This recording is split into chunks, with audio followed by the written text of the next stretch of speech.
Hello friends, আজকে আমি আপনাদের দেখাবো এখানে যে মডেমটি দেখতে পাচ্ছেন এইটা আমি জেমিনাইকে জিজ্ঞাসা করব এবং বলবো তুমি কি এটা চিনতে পারো কি না।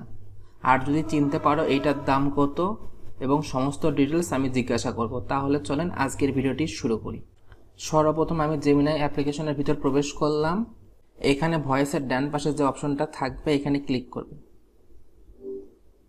এরপর বাম পাশে ক্যামেরার অপশনটিতে প্রবেশ করবেন। আচ্ছা জেমিনাই, তুমি কি আমার ক্যামেরা দেখতে পাচ্ছ? হ্যাঁ, আমি স্ক্রিনে গ্রামীণ ফোনের একটি মডেম দেখতে পাচ্ছি।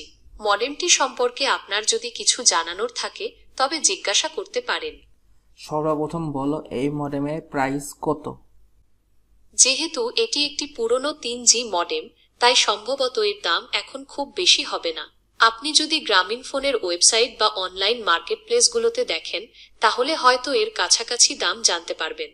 আপনার যদি আরও কিছু জানার থাকে তবে জিজ্ঞাসা করতে পারেন। তুমি আনুমানিক দাম বলতে পারবা? যেহেতু এটি একটি পুরনো 3G মডেম, তাই সম্ভবত এর দাম এখন খুব বেশি হবে না। আপনি যদি গ্রামীণ ফোনের ওয়েবসাইট বা অনলাইন মার্কেটপ্লেসগুলোতে দেখেন তাহলে হয়তো এর কাছাকাছি দাম জানতে পারবেন। আমার মনে হয় এর দাম 500 থেকে 1000 টাকার মধ্যে হতে পারে।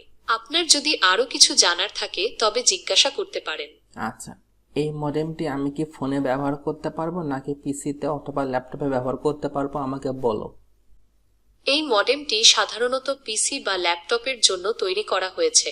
সরাসরি ফোনে ব্যবহার করা যায় না, তবে কিছু ফোনে ওটিজি অ্যাডাপ্টারের মাধ্যমে ব্যবহার করা যেতে পারে। আপনার যদি আরও কিছু জানার থাকে তবে জিজ্ঞাসা করতে পারেন। আমি ওটিজি অ্যাডাপ্টার ব্যবহার করে ফোনে ব্যবহার করতে পারবো, ঠিক তো? হ্যাঁ, আপনি সঠিক বলেছেন। তবে সব ফোনে ওটিজি সাপোর্ট নাও করতে পারে, তাই আপনার ফোনের স্পেসিফিকেশন দেখে নেওয়া ভালো। আপনার যদি আরও কিছু জানার থাকে তবে জিজ্ঞাসা করতে পারেন। আচ্ছা, ধন্যবাদ। আপনাকে স্বাগতম। আপনার যদি অন্য কিছু জানার থাকে তবে জিজ্ঞাসা করতে পারেন। না, ঠিক আছে। আপনারা তো দেখলেন আমি জেমিনাইকে জিজ্ঞাসা করে কিভাবে সমাধান চাইলাম এবং সমাধানটি দিল। আপনারা যদি দেখতে চান আমি এই মডেমটি কিভাবে মোবাইলে ব্যবহার করি, ওটিজি ব্যবহার করে এবং ইন্টারনেট চালাই, তাহলে এই ভিডিওর কমেন্ট সেকশনে কমেন্ট করবেন। তাহলে এই নিয়ে আমি একটি ডেডিকেটেড ভিডিও তৈরি করব। আজকের ভিডিওটি এখানেই শেষ করতেছি। ভিডিওটি ভালো লাগলে অবশ্যই এই চ্যানেলটি সাবস্ক্রাইব করে পাশে থাকা বেল আইকনে সিলেক্ট করে অল সিলেক্ট করে দিবেন। তাহলে আমি ভিডিও আপলোড করা মাত্রই আপনি নোটিফিকেশন পেয়ে যাবেন।